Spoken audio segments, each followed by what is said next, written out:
Today is National Wildlife Day, and over the past decade, we've seen numerous extinctions of such wonderful creatures, all at the hands of us humans. Today, we live in a world where things aren't quite perfect. People and organizations do some things that aren't quite lawful, and sometimes it ends up hurting us all. We pollute what's rightfully theirs, from dumping trash and plastic to knocking down their homes. We invade their territory for the benefit of ourselves. We constantly force them out so we can build new things such as highways, skyrises, apartments, and theme parks. All while doing this, people decided these animals need a sanctuary, and that's what we did. We built places for them to go all across the globe. It wasn't enough though, wasn't big enough, wasn't sustainable. We've created a movement to get plastic out of the ocean, saving the many organisms that could be gone within a few years, at least the ones that are still here. However, other organizations soon took on similar roles, like the protection agencies, but their main ideology was capital and not protection. Though some people were in the right mindset, others headed towards a different direction, traveling all vast regions across the globe to hunt these rare species, just for bragging rights. Today, we see places like SeaWorld, where the few living orcas are in such small tanks, unlivable conditions where they swim in their own urine and feces. This is unacceptable, and yet we still do nothing.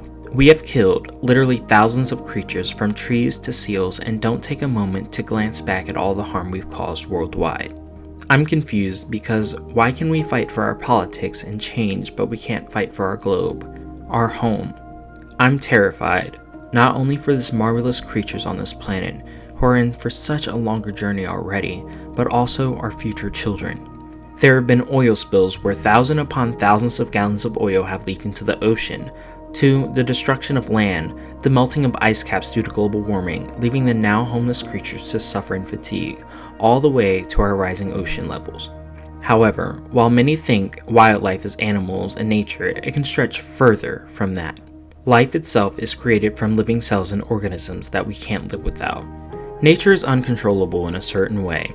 There are several different diseases that plague this world, and every year, every day, we find a new way to counter these tragic things, such as cancer or diabetes or even Ebola in regions of Africa. For some reason, the world can work together when it's about the capital health, but nothing more because we are all torn. I've only been on this planet for 17 years, and in that little time, I think the world has seen so much change, more change than it has ever before. It's time we recognize that change and protect our planet, animals, and wildlife.